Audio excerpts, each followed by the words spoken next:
J.T. Crowley is Talking Books. On this show, you'll hear from emerging talent and seasoned veterans from around the world. Hello, I'm J.T. Crowley. I'm the host of Talking Book Show on Web Talk Radio. And today I have the honourable pleasure of talking to Dr. Barry Wren from Sydney in Australia. He's a retired distinguished medical professor, and his field of expertise, everybody, was in general terminology, obstetrics and gynecology. But he's not come on the show to talk about that issue. He's come on to talk about the book he has written, Sex for Females Only. What's the book about? Well, I'm not going to tell you, because the best person to tell you is the author himself. So I'm going to invite Dr. Barry Wren on to talk about his book, but for the purpose of the podcast, he's asked to be called Barry. So I've formally introduced him, but we will be calling him Barry throughout the interview. So, Barry, would you like to come and join me on the show to talk about yourself and your book, Sex for Females Only? John, I'd be delighted, and thank you very much for inviting me. My book is really a history of what happened to women over the last 3,000 to 4,000 years. I find that at present, in our present sociology, we have lots of people think there's a big difference between the way that men and women treat each other at present. It's gender inequality, and there's a lot of crying in that particular area. But my real reason for looking at this is to look at the problem which has not changed over those 3,000 to 4,000 years. Men are big and strong and dominant, and were like that when 3,000 or 4,000 years ago, and women were small and rather passive. So they pushed the women around and said, you must do this or that. And the main reason that they had women in their society was to look after the men, to be really a servant to them. They were subjected to these people, but they also provided sexual opportunity for the men, and the men wanted to have male infants born to follow them. So that started thousands of years ago, and followed, and women were being taught that they had to follow those rather passive approaches. There's very little difference, even now, in our present century. We find that a lot of men think that they're stronger and better and should have a more dominant role in the household. And the end result is a lot of conflict. Sometimes women are beaten up. Sometimes women are actually killed by their partner because she's not following what he wants. So life hasn't really changed, and all the problems are still there. I'm trying in the book to bring the thought that the discrepancy, the dissonance which occurs between men and women at present really has been exactly the same for the last 4,000 or 5,000 years. And that's what I'm talking about in the book. And when I look at your book, Barry, I think what you've just said is absolutely right. And the book really does home in on some of these issues. Some of them are very, important issues. Some are very powerful.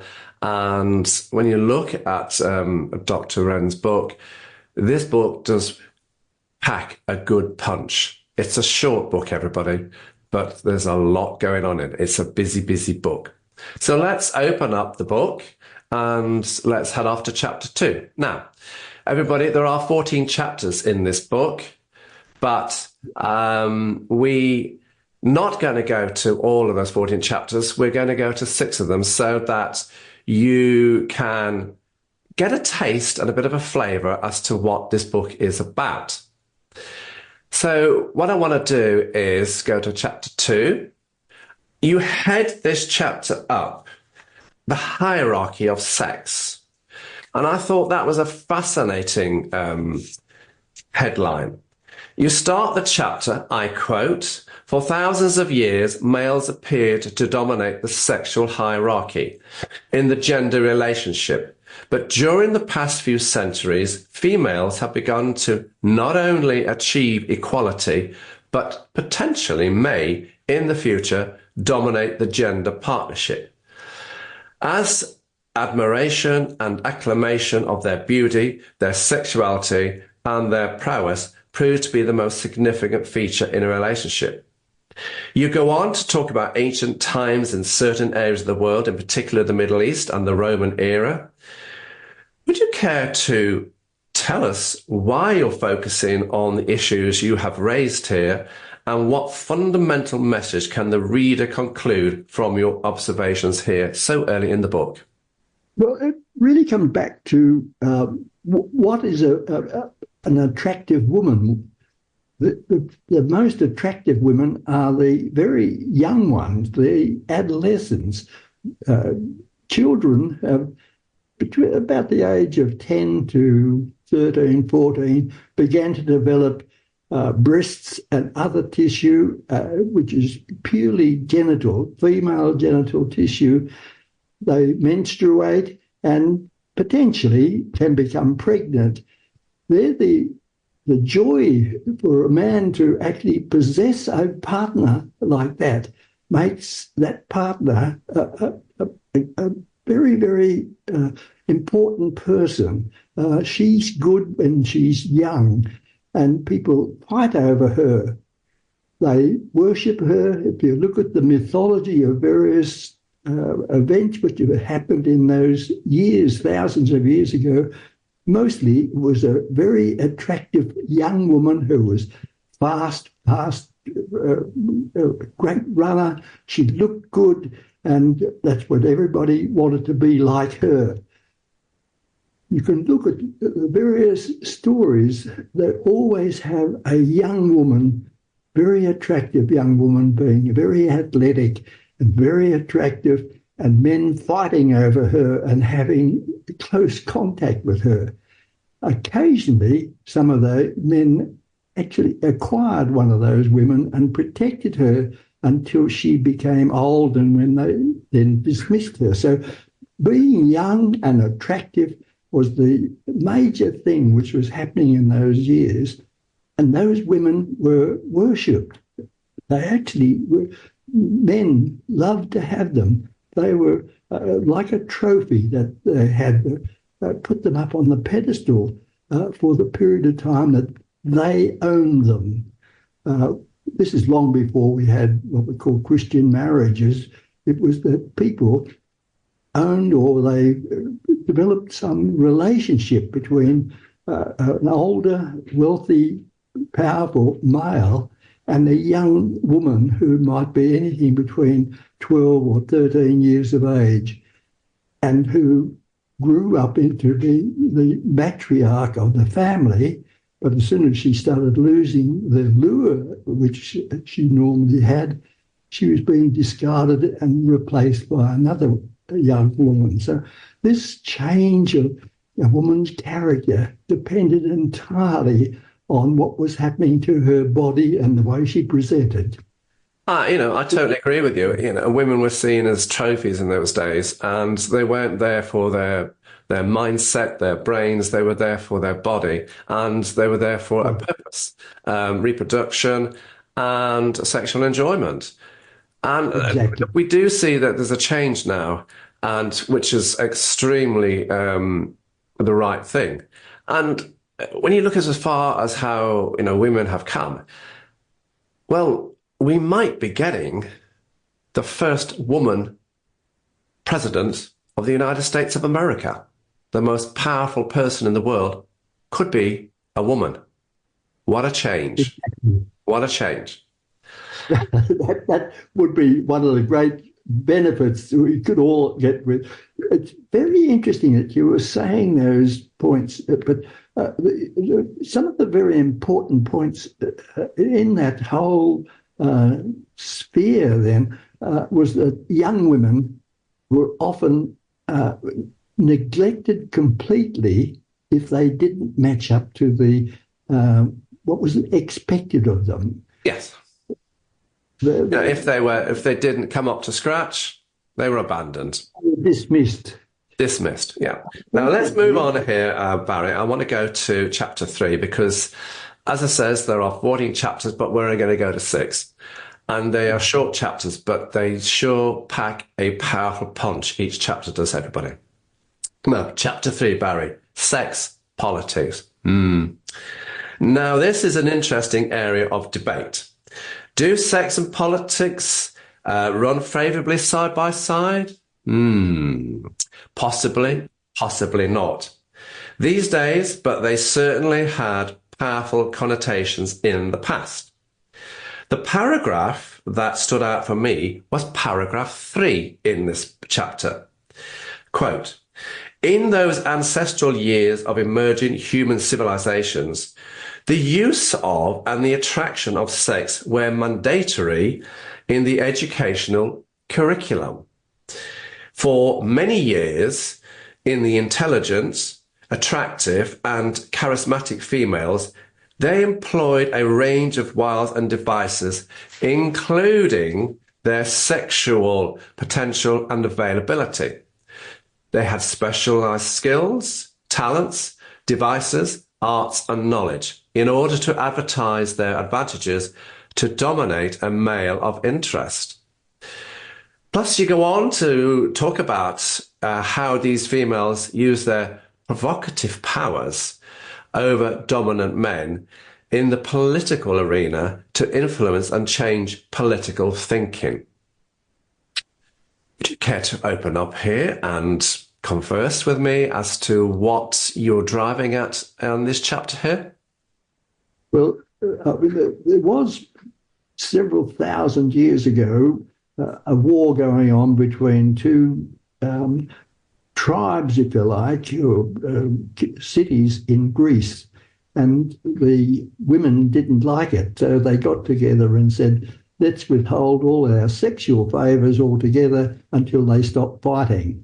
And by doing that, and they eventually did that, they solved the problem. And women have this ability to do so. They're much more gentle, much more placid in many different ways than men are. And I think it's something which we should try to encourage as much as we possibly can. There are several other things which you talk about this. In the wisdom of men, particularly older men, they say that these younger women, and this is the religious part of our nature as well, they say we shouldn't be using any kind of sexual activity or imposing sexual action on young women because they're too young.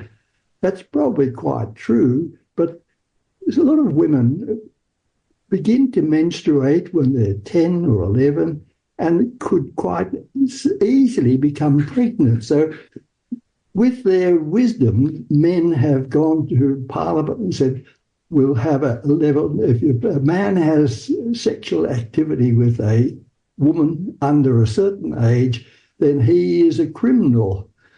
It could be that the young woman was very happy to have sexual activity because it was an exciting experience and something that she wanted to eventually achieve. And I don't think that many politicians take into account the fact that both males and females generally have some of these needs. It's perfectly normal to have it. What we have to do is to educate people, not punish people when something like that occurs. I don't agree with the punishment of a man having intercourse with a female who's under the age of 16. I don't think that requires punishment. I think it requires education and support from all the people involved. But I might stand by myself in that particular feeling. I just don't think it's necessary to be as punishing as they seem to be at present. That's partly political. And I would probably say it's partly what you've experienced, in your own profession. You were a professor, a consultant in the field of obstetrics and gynecology, and you probably saw a fair amount of young girls in carrying a child. Exactly. And if we look at some in the past, we find people like the Catherine the Great of Russia was 14 when she was engaged to marry, I think it was Prince Louis, and married him when she was 17. But apparently it had several episodes of sexual activity with other people before that event. Not only she, but there were other young women. We look at Marie Antoinette, who eventually was decapitated, but when she was 13, her mother arranged for her to become Louis, I think it was, she was to become the Queen of France. And she had many relationships, many sexual relationships before her 16th birthday. So it was perfectly normal in those days for young women to be accepted because they're beautiful and they were sexually active. You wouldn't want to punish all the people who had affairs under those conditions. And when you look back, Barry, yes, a lot of the European royal households, women were brought in for one purpose, to produce a boy heir.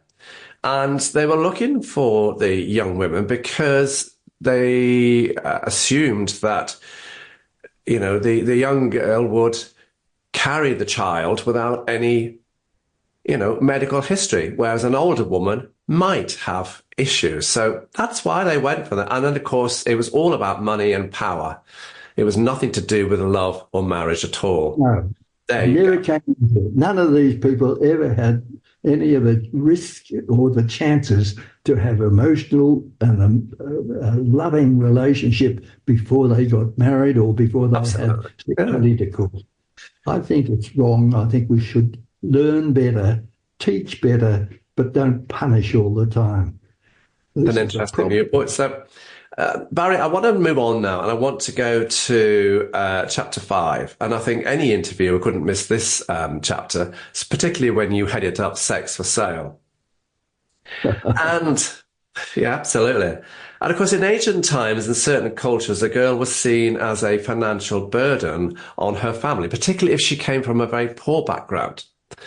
So if somebody came along with some money to buy her, well, the family would sell her. That was just life back in those days.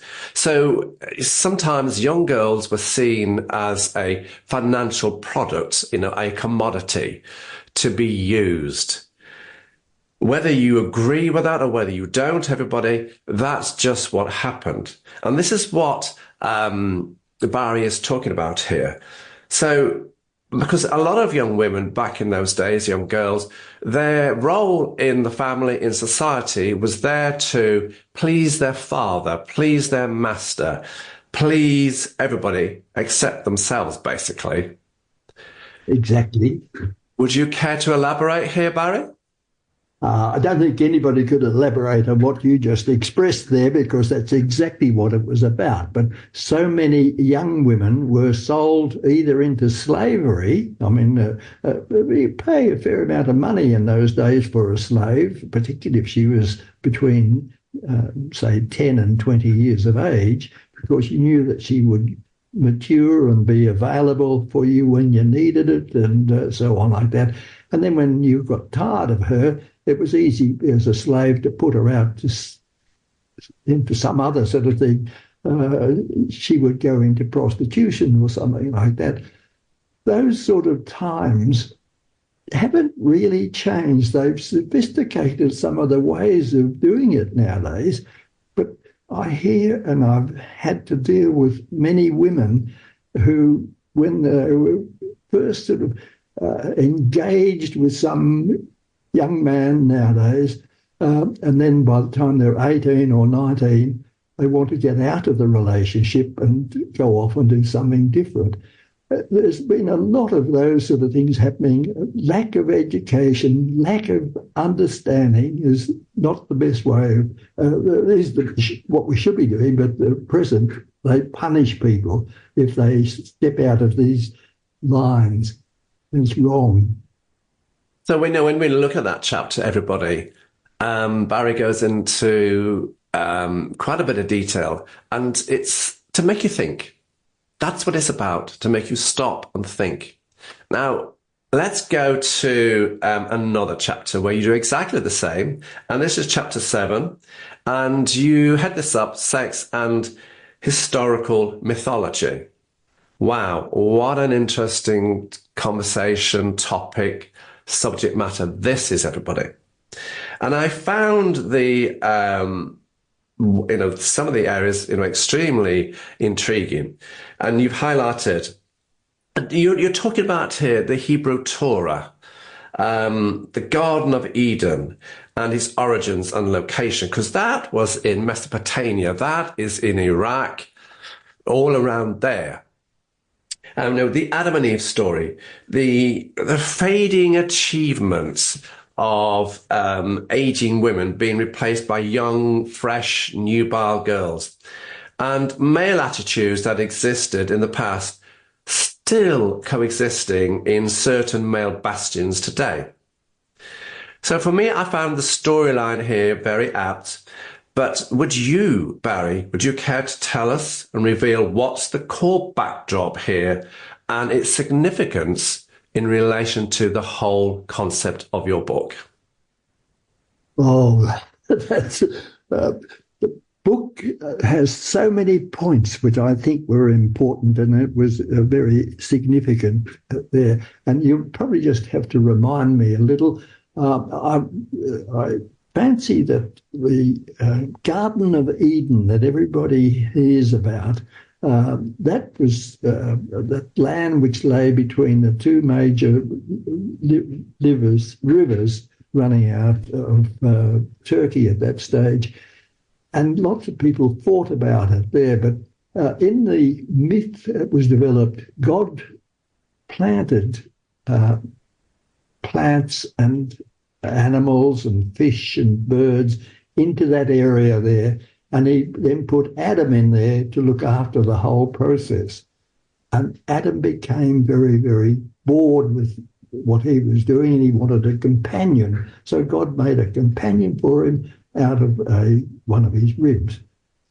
This sort of bit of mythology of how we were created is one of the greatest problems, because from that point onwards, when Christianity spread across Europe during those 2,000 years now, a lot of people still believe that that's a true story. They don't believe it was one which was made up. And unfortunately, people still think about Adam and Eve. And Eve was the evil woman because she ate from the tree of knowledge. We all would love to get that tree of knowledge ourselves, but she ate from that and was then discarded from the whole Garden of Eden. That went down, and a lot of people lost their lives because that particular type of mythology persisted. Male dominance and women being at fault all the time.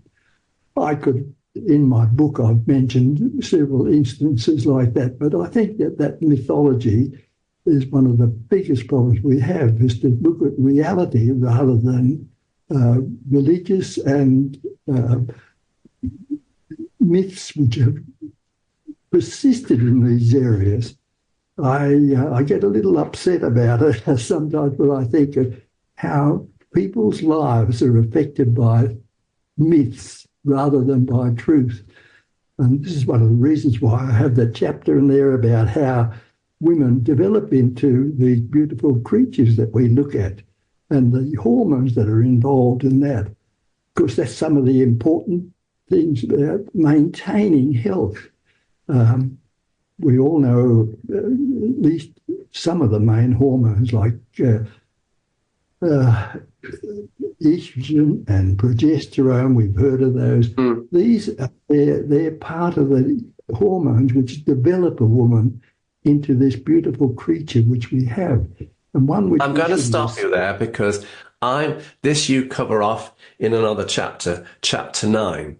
And I'm going to come to that one. So, yeah, I just want to recap on that last chapter over there. Yeah, it's the difference really between Christian ideology and what some people in the world of science would say true evolution. So that little story really is about myths, and it's a fascinating chapter. But I'm now going to take you on because Barry was jumping the gun a little bit, everybody. So I've had to pull him back here because I want to go through this so that you get the overall picture here. So we're going to go to chapter 9, sex hormones. Now, hormones, a lot of people say, well, they've got an awful lot to answer for. And I think I agree with them. But you start this chapter with asking, what makes a woman tick? And what makes her sexually attractive? You go on to talk about the individual role of certain hormones. Now you can talk about your hormones. Off you go. I'm just going to quickly give a little background to it. When anything happens to us, we get our messages to the brain. The messages are generally conveyed by a nerve, and if we touch something hot or do something somewhere or another, we get a message which goes within fractions of a second to our brain, and our brain will respond to that. But if we eat some food or we find ourselves cold or something is happening to us, we have another pathway, and that's the pathway which is hormones. Hormones are produced, we think, probably about 150. I think about 100 have been identified now, but they all act and they pass in blood through the brain, and the brain has certain cells there which can detect the smallest amount of a particular chemical passing through. So if there are not enough particular messages getting there, the brain sends a message out, again, a type of hormonal message. It's a chemical product to a particular gland or cells and says, pick up and start working. And that's exactly what happens. Women begin to produce estrogen. That's the main one from the ovary. They produce that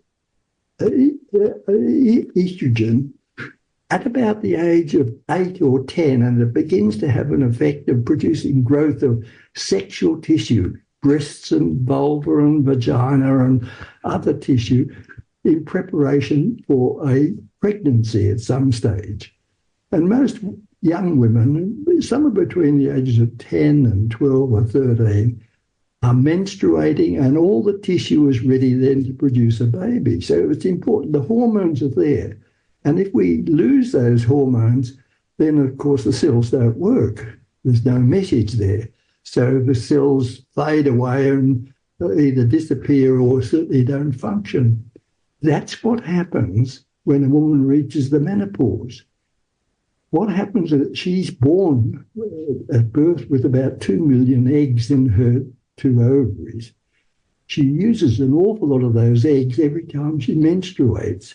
Eventually, she runs out of those eggs, usually about the age of 45 or even up to 50, and the production of the hormones, there's at least 6 or 7 different hormones, but estradiol is the most important one that stimulates the tissue that makes a young woman grow into the beautiful young women that we love so much. When the eggs run out from the ovary, so does the production of the hormones. So those special cells and organs begin to fade and become old and worn out. They're not there. They don't even function. And this is the next part of my book. is why the hormones are important. And women can maintain their hormonal or their cellular activity by taking the right hormones. And that's why gynecological endocrinologists are very important for them to see, get some information from under those conditions. I could go on with all that. It's very I know you could, because now he's going back to his doctorate days, everybody, where he's sitting in his practice or he's talking to a patient, which is slightly different to the book. So we'll move on. Now, as I said, there are 14 chapters, but I want to go to chapter 12, which I found very revealing. And again, it's still around the menopause. Now, you headed up sex and menopause. So it's coming from a different angle here. You touch upon some sensitive areas here and some outdated taboos around menopausal issues. And while the vast majority of men today regards their relationships with females as being cultured, egalitarian, equal, however, they still exist in some societies, some cultures, some communities, a prehistoric attitude, if that's the right words to use, that still hold the view that women are of a lesser gender and that their ill treatment is still perfectly acceptable. It's a short but very full-on chapter. Talk us through it, Barry. It's a very difficult area to talk about there. I just love it, everybody, when we're chatting away. And this book is amazing. It's powerful. It packs a lot of punches. It cuts through a lot of myths. And it's not just for females, actually. Men can learn a lot from this book as well. So this is why we're just giving you the sample shot of what it's about. And if you really want to know more about it, well, simply go and buy the book. So, Barry, have you got your place in the book? Well, that was chapter 12. It is chapter 12 we're on, yeah. Those same hormones that produce this beautiful young woman with breast development and her vagina and labia growing well, and everything is beautiful in a girl between the ages of 10 and 30, it's great. When she reaches her menopause and she's run out of those eggs from her ovaries and she's not producing any more hormones, and the main one being estradiol, but progesterone is there, then a number of cells they just don't function because there's no hormone there to make them function. And a lot of women have bones begin to become fragile and fractured because there's no estrogen to stimulate the normal growth of bone tissue. In her brain, there are certain other cells there undergo a failure, so she ends up with an earlier amount of dementia or changes leading to dementia. Her cardiovascular system and all the blood vessels around the heart and the arteries being pumped out, they also begin to undergo atrophic changes. So these women tend to end up, they still stay alive, but their body is gradually deteriorating. And it doesn't they just lose the desire to have sex. They lose the enjoyment of sexual interaction. They lose all the normal things which for 20 years really excited them. And now as they're getting older, there is a decrease in these women's abilities. They still have a memory of what was going on and would still like to be able to have a good sexual activity and to have a partner. And many of them do, but the majority of them begin to deteriorate. And that's where I got very excited about it 30, 40 years ago and started the first of the major groups in the world. There were about a dozen of us got together and decided to pushed the idea of hormonal therapy, and it became a pretty common thing to say HRT, and that was it. But of course, since then, everything has become much better and much improved and less dangerous and so on. It's just marvellous the way advances have been made in that area. And of course, we see, Barry, yes, we used to see older men with younger women, and society looks upon that and goes, yeah, we know what's going on there, maybe. But then now we start to see more mature women dating younger men. They look good. The tide is turning, isn't it? I'm delighted when I look around now. Now, I can remember when I was beginning my career, that's now 60 years ago, and then 60 years ago, old women would come into the clinic with many problems and say, I'm not feeling well, I'm not functioning well, but go on. Nowadays, I'm stopped practicing, by the way, so I don't want any woman coming in now. But nowadays, I know that so many of my female friends are taking hormonal therapy, and they look just gorgeous. They're marvellous. They're in their 70s and 60s, and some of them are even older than that. They're what they look like. Yeah. Yeah. Now, they're marvellous. We're still on hormonal therapy. And we men might be getting it. Well, that's coming down the line. Now, Barry, that's a separate issue, everybody. Now, Barry, this book isn't a book of salacious tittle-tattle around sex. Let's make that very clear, everybody. Even though the title is Sex for Females Only. It's not for females only. It's for men and females and anybody of any gender, how they identify themselves. And now I understand that you want to emphasize certain key areas around particular issues, which mean a lot to you. Matters that you have witnessed over many years as a professor in your field of obstetrics and gynecology. What are those 3 or 4 topical issues that you want to get into this interview? The first thing is that women should not ever be a commodity. They should be revered and loved and enjoyed because they are an individual in their own right. The males don't own them, and they should never be using them as a commodity to gain more money, more power, more whatever it might be. That is gradually changing, but I still see many signs that is occurring. There's still many young women now who we see up on stage giving a song, and they're beautiful, good long body and nice legs, good breast tissue. It looks great. When you find that they've just become attached in some way, married or in some way, to somebody who's 30, 40 years older because he's got more money and more power and has persuaded this young woman that he's going to look after her properly. It's just a trophy in his mind. He plays for it.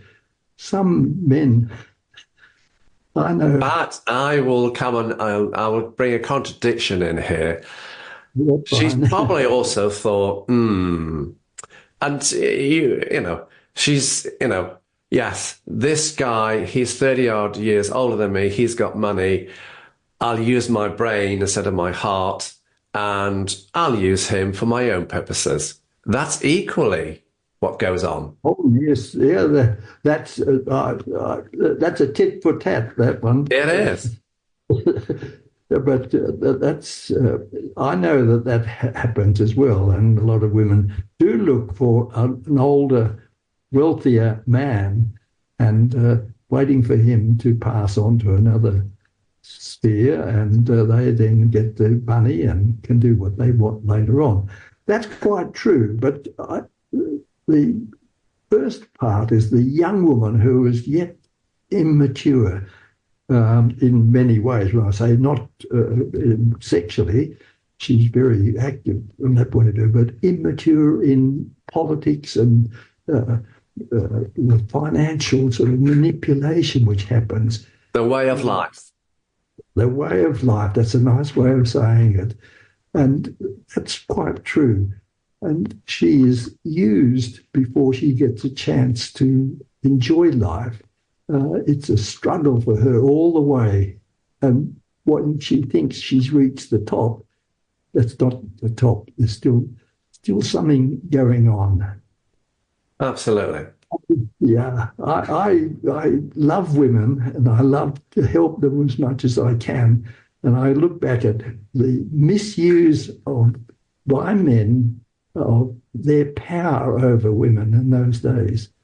It's changing, and now women have so much power. Their sexuality is a powerful thing, as powerful as any man's strength, muscular strength.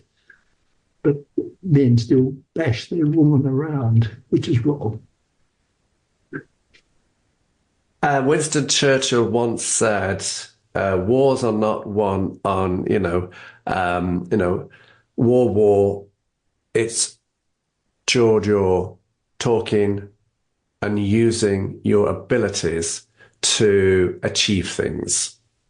That wasn't the exact quote, everybody, but he says, yeah, what he was getting at is saying that, yes, physical strength and armament don't win wars. Mindsets and hearts and minds win wars. And you can relate that to a little bit in the field of sexual relationships between, whatever genre that you choose, whatever is right for you. The one I'd like to just bring in there, one corollary about this is that right now we've got 4 or 5 major wars going on around the world. The people who instigated those wars are always a male who's instigated them. And it's the women, even now, if you look at the various people who are against it, like that old Greek group of people, women said, we'll withdraw our sexual behaviour, but women are now saying, stop this stupid war. And that's it. You never win a war. You may conquer something, but you don't win it. And the same people that you've beaten into subjection are never going to love you. No, they're not. I found that, Barry, your book was very, very interesting. As I said, yes, it's short, it's punchy, it's powerful, and it's not just only for females. No, where can people get your book from, Dr. Barry? Well, apparently, although it's printed in America, it is available in most of the countries by Amazon. I understand is probably one of the major ones. Certainly, they're supplying most of the people in Australia with my book, and I'm sure you've got similar companies in England as well as Amazon who could do that as well. I really don't know, but I'm sure there would be no problem getting it. It's only been out for a period of a few weeks now, but I understand that it's selling to people around the world, and I'm hoping it sells a lot because I need the money. Oh, poor old soul. He needs the money to play his golf. I just want to say, Dr. Barry G. Wren, thank you so much for coming on my show and giving me the wonderful opportunity to look at your book and talk to you about it. John, I've been delighted to be invited, and you've been so good in doing all the right things for me there and helping me with the promotion of this book here. Thank you. I'm JT Crowley. Thanks for listening wherever you are in the world. Stay safe. Until next time.